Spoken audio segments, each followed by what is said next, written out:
Hello everyone, welcome to educating young minds. I am Manisha Parihar और इस video में हम कवर करेंगे क्लास 6 साइंस एनसीईआरटी का chapter number 10 motion and measurement of distances.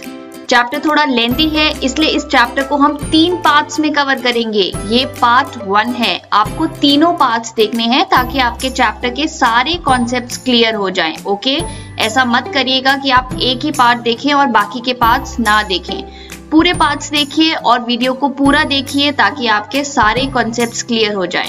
Okay, चलिए तो शुरू करते हैं हमारा chapter motion and measurement of distances. But before that, educating young minds को सब्सक्राइब कीजिए अगर आपने अभी तक नहीं किया है। सबसे पहले बात करते हैं ट्रांसपोर्ट की। तो अगर आज के टाइम में हमें कहीं ट्रैवल करना हो तो हमारे पास बहुत सारे ऑप्शंस हैं, राइट? चलिए देखते हैं।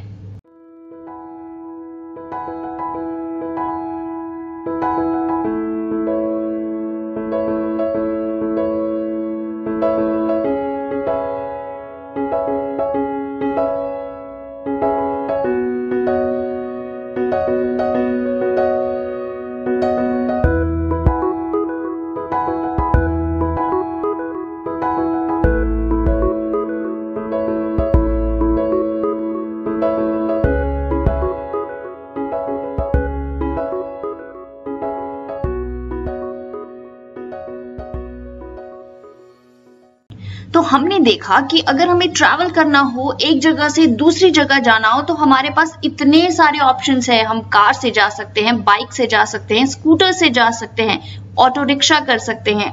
अगर जगह दूर है, अगर आपको डिफरेंट स्टेट में जाना है तो आप ट्रेन से जा सकते हैं, एरोप्लेन से जा सकते हैं, इनफैक्ट दूसरी कंट्रीज में भी जा सकते हैं, राइट?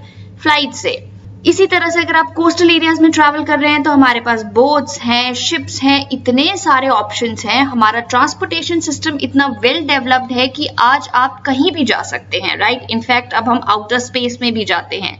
स्पेस क्राफ्ट्स की मदद से हम स्पेस में भी जाते हैं। लेकिन क्या आपने कभी सोचा कि पुराने टाइम में ट्रांसपोर्टेशन सिस्टम कैसा था? लोग कैसे ट्रैवल करते थे? अगर आप इसको समझना चाहते हैं तो आप अपने पेरेंट्स से पूछिए, अपने ग्रैंड पेरेंट्स से पूछिए और उनसे जानिए कि उनके टाइम में ट्रांसपोर्टेशन सिस्टम कैसा था। क्या आज जो ऑप्शंस हमें अवेलेबल हैं वो उस टाइम पर भी थे? तो चलिए हम इसको समझते हैं और पढ़ते हैं स्टोरी ऑफ ट्रांसपोर्ट कि कैसे हमारा ट्रांसपोर्टेशन सिस्टम जो है वो डेवलप हुआ। Story of transport. शुरुआत में ट्रांसपोर्टेशन का कोई भी तरीका नहीं था। एक जगह से दूसरी जगह तक जाने के लिए लोग पैदल ही चला करते थे। अपना सामान भी अपने सिर पर उठाकर, अपने कंधों पर उठाकर ही पैदल जाया करते थे। अब आज तो आप एक स्टेट से दूसरी स्टेट तक जा सकते हैं, एक कंट्री से दूसरी कंट्री तक जा सकते हैं। लेकिन सोचिए, जब लोग सिर्फ पैदल चला करते थे और सामान भी खुद ही उठाना पड़ता था तो लोग कितना की दूर जा पाते होंगे? बहुत ज्यादा टाइम लगता था, एनर्जी लगती थी एक जगह से दूसरी जगह तक पहुंचने के लिए, और बहुत ज्यादा दूर भी नहीं जा सकते थे। अब ये तो हुई बात उन लोगों की जो प्लेन एरियाज में रहते थे। लेकिन वो लोग जो समुद्र के किनारे रहते थे, जहां नदियां होती हैं, समुद्र होते हैं, अब वो कैसे ट्रैवल करते? वो कैसे नदी पार करते? धीरे धीरे उन्होंने रियलाइज किया कि अगर हम इस तरह से ट्री का जो ट्रंक है, देखिए ये अगर ट्री है तो ये उसका ट्रंक हुआ। ट्री का जो ट्रंक है उसके इस्तेमाल से एक बोट जैसी बना सकते हैं। इस तरह की बोट वो बनाया करते थे और इसमें बैठकर हम नदी पार कर सकते हैं। अब आप देखिए ये डिजाइन आज के डिजाइन से कितना ज्यादा डिफरेंट है, लेकिन उस टाइम के हिसाब से लोगों के पास यही ऑप्शन था। वो इतना ही सोच पाए और इतने ही रिसोर्सेज भी थे उनके पास। अब इसमें तो एक या दो लोग मुश्किल से बैठकर नदी पार कर सकते थे। धीरे धीरे वक्त बीतता गया, इंसान दिमाग लगाता गया। अब उसने सोचा कि अगर हम इस तरह से बेम्बू की स्टिक्स को जोड़ दें, लकड़ी से लकड़ी जोड़ दें, तो हमारी बोट थोड़ी बड़ी हो जाएगी और इसमें एट अ टाइम एक ही बार में कई सारे लोग बैठकर नदी पार कर सकते हैं। तो उसने इस तरह की बोट्स बनानी शुरू की। धीरे धीरे जैसे जैसे टाइम बीतता गया, ह्यूमन बींग्स ने रियलाइज किया कि क्यों ना हम एनिमल्स को यूज करें ट्रांसपोर्टेशन के लिए। हमारे पास हॉर्सेज हैं, डंकीज हैं, कैमल्स हैं, बुलॉक्स हैं, हम उन्हें यूज करते हैं ट्रांसपोर्टेशन के लिए। तो अब उन्होंने एक जगह से दूसरी जगह तक जाने के लिए एनिमल्स का सहारा लिया। वो एनिमल्स पे बैठ जाते थे, अपना सामान लाद देते थे और ट्रैवल करने लगे। अब इससे ह्यूमन बीइंग्स की जो ट्रैवलिंग है वो काफी आसान हो गई। अब तक वो सिर्फ पैदल चल सकते थे, अब उन्हें एनिमल्स का सहारा मिल गया। एनिमल्स पर बैठकर वो एक जगह से दूसरी जगह तक जा सकते थे, बहुत सारा सामान भी अपने साथ ले जा सकते थे। सालों तक ऐसा ही चलता रहा।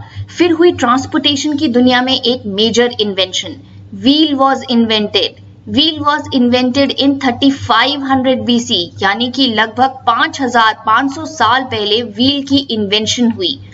पहला व्हील जो था वो लकड़ी से बनाया गया था और वैसा बिल्कुल भी नहीं था जैसे कि आज के व्हील्स हैं जो आपके कार, स्कूटर, बसेस इन सब में लगे हैं। वो धीरे धीरे उसका डिजाइन इम्प्रूव हुआ, तब वो वैसा व्हील बना। अब इंसान को समझ में आया कि इस व्हील की मदद से वो एक कार्ट बना सकता है, एक चैरियट बना सकता है जिससे वो ट्रांसपोर्ट कर सकता है। तो ऐसे व्हील को जोड़कर उसने कार्ट्स बनाने शुरू किए। एनिमल्स का इस्तेमाल तो पहले भी कर रहे थे, लेकिन अब देखिए अब ट्रांसपोर्टेशन कितनी आसान हो गई। एक साथ कई सारे लोग बैठकर एक जगह से दूसरी जगह तक जा सकते थे, सामान भी ले जा सकते थे। यहाँ देखिए इन कार्ट्स की मदद से अब कितना सारा सामान एक ही बारी में ले जाया जा सकता था कहीं एक जगह से दूसरी जगह तक। अब ये बुलॉक कार्ट बनने से, व्हील की इन्वेंशन होने से ट्रैवलिंग तो बहुत आसान हो गई। लेकिन ये तो थी बात उन लोगों की जो प्लेन एरियाज में रहते थे। वहीं कोस्टल एरिया में रहने वाले लोग, नदी के किनारे रहने वाले लोग भी धीरे धीरे अपनी बोट्स में डेवलपमेंट कर रहे थे। अलग अलग तरह की बोट्स जो है वो बनाना शुरू कर रहे थे। उन्होंने देखा कि उनकी बोट्स काफी धीरे चलती हैं, लेकिन वहीं फिश जो है, जो वाटर में रहती है, वो काफी तेज स्विम करती है। तो उन्हें ये रियलाइज हुआ कि अगर वो अपनी बोट की शेप को, पहले हमने देखा था वो ऐसे फ्लैट शेप बोट बना रहे थे, लेकिन उन्होंने रियलाइज किया कि अगर वो अपनी बोट की शेप को इस तरह से बना देंगे जैसे फिश की शेप होती है, तो शायद उनकी बोट्स फास्टर ट्रैवल करने लगेंगी। तो इसीलिए उन्होंने बनानी शुरू की ये स्ट्रीमलाइन शेप बोट्स, इस तरह की बोट्स, और उनकी ट्रैवलिंग जो है वो फास्ट हो गई। अब उनकी बोट्स ज्यादा स्पीड से आगे चलती थी और देखिए बोट्स कितनी बड़ी बड़ी भी बनाने लग गए। एक ही बार में कितने ज्यादा लोग जो है वो नदी पार कर सकते थे। हजारों सालों तक लोग एनिमल्स पे डिपेंडेंट रहे, लेकिन फिर हुई इन्वेंशन स्टीम इंजन की। ये इन्वेंशन भी ट्रांसपोर्टेशन सेक्टर के लिए बहुत ही इम्पोर्टेंट थी। इससे पहले सिर्फ एनिमल्स जो हैं वो कार्ट्स को खींचा करते थे, जिसमें लोग बैठकर एक जगह से दूसरी जगह तक जाते थे। लेकिन स्टीम इंजन की इन्वेंशन से काम बहुत आसान हो गया। अब आज आपकी कार्स, बाइक, स्कूटर ये कैसे चलती हैं? फ्यूल से चलती हैं, राइट? आपका इंजन कैसे चलता है? फ्यूल की मदद से, पेट्रोल, डीजल, इन सब से। अब उस टाइम ये सब तो था नहीं, तो लोगों ने धीरे धीरे रियलाइज किया कि स्टीम की मदद से वो इंजन को चला सकते हैं। अब सिंपल वर्ड्स में देखें तो स्टीम इंजन का सेटअप कुछ ऐसा था। एक वाटर टैंक था जिसमें पानी लिया जाता था और नीचे जलाया जाता था कोयला। ये है कोल, इसे जलाएंगे, वाटर बॉईल करता था, वाटर बॉईल करेगा तो स्टीम प्रोड्यूस होती थी और इस स्टीम को कलेक्ट किया जाता था और इससे रन करता था हमारा इंजन। अब स्टीम इंजन की डिस्कवरी के बाद स्टीम इंजन से चलने वाली ट्रेन बनी। देखिए कैसे धीरे धीरे ट्रांसपोर्टेशन सिस्टम डेवलप होता जा रहा है। ट्रांसपोर्टेशन की दुनिया में एक और मेजर इन्वेंशन हुई। 1903 में राइट ब्रदर्स ने इन्वेंट किया पहला एरोप्लेन। देखिए पहले एरोप्लेन का डिजाइन कितना डिफरेंट था। जो एरोप्लेन्स आज आप देखते हैं वो टाइम के साथ डेवलप हुआ है, राइट? अब इसी तरह से स्टीम से चलने वाले बाकी ऑटोमोबाइल्स भी बनने लगे, कार्स बनने लगी, बसेस बनने लगी। तो ये तो थी ट्रांसपोर्टेशन सिस्टम की बात पुराने दिनों में। धीरे धीरे टेक्नोलॉजी और बढ़ती गई और एडवांस होती गई और मॉडर्न मेथड्स ऑफ ट्रांसपोर्टेशन बने। अब इनसे क्या हुआ?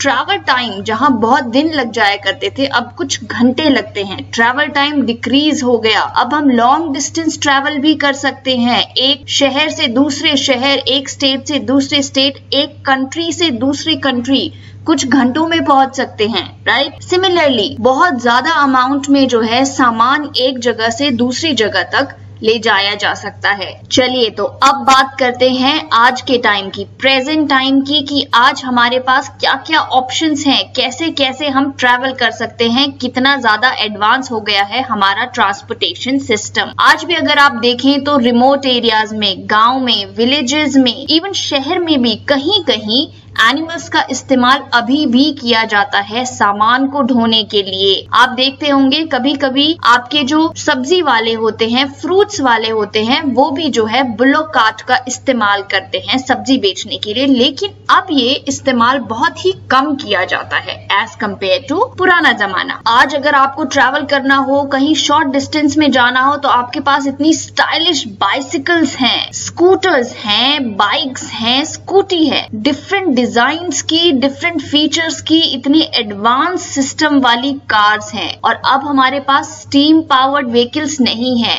अब जो हमारे व्हीकल्स हैं वो पेट्रोल या डीजल से चलते हैं। इनफैक्ट अब तो इलेक्ट्रिक व्हीकल्स भी आ गए हैं, इलेक्ट्रिक कार्स आ गई हैं, इलेक्ट्रिक बाइक्स आ गई हैं। सिमिलरली अगर हम पब्लिक ट्रांसपोर्ट की बात करें तो आप रिक्शा से कहीं जा सकते हैं, साइकिल रिक्शा से जा सकते हैं, ऑटो रिक्शा कर सकते हैं। अब ई रिक्शा भी अवेलेबल है जो इलेक्ट्रिसिटी से चलते हैं। अब हमारी बसेस भी कितनी एडवांस हो गई हैं, कितने सारे नए फीचर्स आ गए हैं। अब तो स्लीपर बसेस भी हैं लॉन्ग डिस्टेंस ट्रैवल के लिए, जिसमें आप आसानी से सोकर जा सकते हैं ट्रेन्स की तरह। क्योंकि व्हीकल्स के कारण काफी पोल्यूशन बढ़ गया है और पेट्रोल और डीजल का प्राइस भी बहुत बढ़ता जा रहा है, इस वजह से अब हमारे पास इलेक्ट्रिक बसेस भी हैं। जिस तरह से इलेक्ट्रिक कार्स आ गई हैं, बाइक्स आ गई हैं, इलेक्ट्रिक बसेस भी आ गई हैं। आने वाले टाइम में देखिएगा मोस्ट ऑफ द व्हीकल्स जो हैं वो इलेक्ट्रिसिटी से ही चलेंगे। सामान को ट्रांसपोर्ट करने के लिए हमारे पास ट्रक्स हैं, एक ही बारी में कितना ज्यादा सामान ट्रांसपोर्ट किया जा सकता है। सिमिलरली लॉन्ग डिस्टेंस ट्रैवल के लिए हमारे पास ट्रेन्स हैं। लॉन्ग डिस्टेंस में सामान को ट्रांसपोर्ट करने के लिए हमारे पास गुड्स ट्रेन या फ्री ट्रेन्स है, जिन्हें हम मालगाड़ी भी कहते हैं। उन ट्रेडिशनल ट्रेन से बहुत ही डिफरेंट लग्जरी ट्रेन्स भी अवेलेबल हैं। आपके एक्सपीरियंस को और भी खास बनाने के लिए, आपकी हॉलीडेज को, आपकी ट्रैवलिंग को और भी ज्यादा स्पेशल और वंडरफुल बनाने के लिए लग्जरी ट्रेन्स भी अवेलेबल हैं। देखिए ये लग्जरी ट्रेन्स की पिक्चर्स हैं। इंडिया में भी ऐसी बहुत सी लग्जरी ट्रेन्स हैं। बड़ी बड़ी सिटीज में, कोलकाता, दिल्ली, चेन्नई, गुड़गांव, इन सब में, मुंबई में मेट्रो ट्रेन्स अवेलेबल हैं। ट्रांसपोर्टेशन सिस्टम कितना हाईली डेवलप हो गया है। मेट्रो से हमारा जो है ट्रैफिक जो है रोड पे कितना कम हो गया है और ट्रैवलिंग कितनी आसान हो गई है।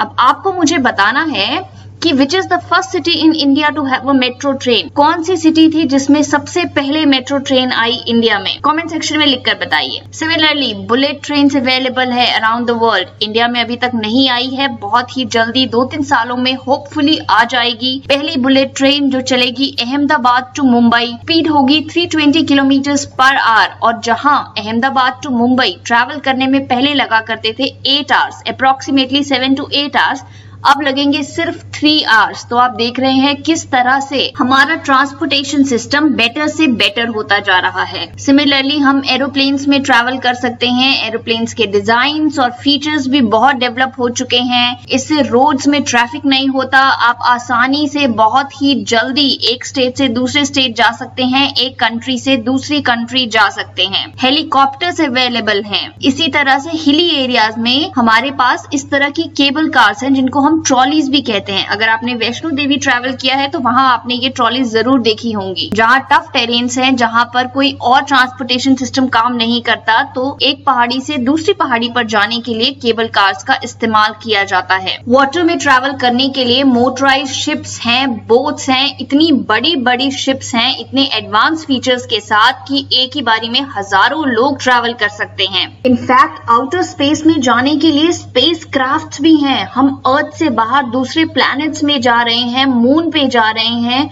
आउटर स्पेस को स्टडी कर रहे हैं इन स्पेस क्राफ्ट्स की मदद से। सी टेक्नोलॉजी कितनी डेवलप हो गई है। आने वाले टाइम में आप देखेंगे कि आपके जो पैकेजेस हैं, हो सकता है जो ऑनलाइन डिलीवरी से आपके पैकेजेस हैं वो ड्रोन्स डिलीवर करें। तो ये तो थी हिस्ट्री हमारे ट्रांसपोर्टेशन सिस्टम की कि कैसे पैदल चलने से शुरुआत हुई और धीरे धीरे करते करते ट्रांसपोर्टेशन सिस्टम इतना वेल डेवलप्ड हो गया। आने वाले टाइम में आप देखेंगे और भी बहुत सारी नई डिस्कवरीज होंगी, नई इन्वेंशंस होंगी और एक नई ही पिक्चर होगी। ट्रांसपोर्टेशन सिस्टम धीरे धीरे और आसान और बेहतर होता जाएगा। चलिए अब अपने नेक्स्ट टॉपिक पे चलते हैं। अब देखिए, अगर आप ट्रैवल करना चाहते हैं, किसी पर्टिकुलर प्लेस पे जाना चाहते हैं, तो ये जानना बहुत ही जरूरी है कि वो जगह कितनी दूर है, उस जगह का कितना डिस्टेंस है, ताकि आप डिसाइड कर सकें कि आप वॉक करके जाएंगे, बस लेंगे, ट्रेन लेंगे, शिप लेंगे या एरोप्लेन लेना पड़ेगा या फिर स्पेसक्राफ्ट से जाना पड़ेगा, राइट? इसीलिए अब हम समझते हैं डिस्टेंस के बारे में। Distance is a numerical measurement of how far apart objects or points are. Imagine करिए ये कोई दो points हैं, तो इनके बीच में कितनी दूरी है, ये हुआ उसका distance। अब distance का पता होना बहुत ही जरूरी है। distance पता होगा तो आप डिसाइड करेंगे आप कैसे जाएंगे। फॉर एग्जाम्पल, आपके पापा ने आपसे कहा कि जाइए और किचन से एक ग्लास ऑफ वाटर लाइए। आप क्या करेंगे? यू विल वॉक, आप किचन तक जाएंगे और ग्लास ऑफ वाटर लाकर अपने पापा को दे देंगे। सिमिलरली, अगर आपके पापा ने कहा कि जाइए और मार्केट से फ्रूट्स लेके आइए, now you have two options. या तो आप पैदल जा सकते हैं, लेकिन अगर मार्केट दूर है तो आप अपनी बाइसिकल से जा सकते हैं, राइट? तो ये सब आप कैसे डिसाइड कर रहे हैं? आप डिसाइड कर रहे हैं कि कोई जगह कितनी दूर है, कितने डिस्टेंस पे है, उस हिसाब से आप डिसाइड करते हैं कि आपको किस तरह से वहां पहुंचना है। सिमिलरली, अगर आप महाराष्ट्र टू अरुणाचल प्रदेश ट्रैवल करना चाहते हैं, तब क्या करेंगे? अब ना तो पैदल जा सकते, ना बाइक से जा सकते, ना स्कूटी से जा सकते, ना बाइसिकल से जा सकते। Now you have only two options, या तो आप जाइए ट्रेन से या तो आप जाइए एरोप्लेन से। कार से भी जा सकते हैं लेकिन काफी टाइम लगेगा, राइट? सिमिलरली, इंटरनेशनल ट्रैवल करना हो तो क्या करेंगे? इंडिया से आप यूएस जाने का प्लान कर रहे हैं तो you have only one option, आप जाएंगे फ्लाइट से, एरोप्लेन से। इसीलिए हमने कहा कि ये बहुत ही इंपॉर्टेंट है कि आपको पता हो कि कोई जगह कितनी ज्यादा दूर है। अब आज के टाइम में बहुत ही आसान है, आपके पास गूगल मैप्स हैं, जीपीएस सिस्टम है जो आसानी से डिस्टेंस कैलकुलेट करके आपको बता देते हैं कि कोई पर्टिकुलर प्लेस कितनी दूर है, राइट? तो ये था कॉन्सेप्ट डिस्टेंस का। हमने जान लिया कि दो पॉइंट्स एक दूसरे से कितना दूर हैं, कितना फार अपार्ट हैं, वो हुआ उन दोनों के बीच का डिस्टेंस। हमने ये भी जान लिया कि डिस्टेंस के बारे में जानना इतना इम्पोर्टेंट क्यों है। ओके, चलिए आगे बढ़ते हैं। ऑलराइट गाइस, तो यहाँ खत्म हो गया हमारा पार्ट 1। इससे आगे का चैप्टर हम कवर करेंगे पार्ट 2 एंड पार्ट 3 में। आपको तीनों पार्ट्स अच्छी तरह से देखने हैं। एजुकेटिंग यंग माइंड्स को सब्सक्राइब जरूर कीजिए। आपके जो भी डाउट्स हैं मुझे कमेंट सेक्शन में लिखकर बताइए। अपना फीडबैक भी दीजिए कि आपको लेक्चर कैसा लगा। वीडियो को लाइक कीजिए और अपने दोस्तों के साथ शेयर कीजिए। Thank you so much. Keep studying. Bye bye.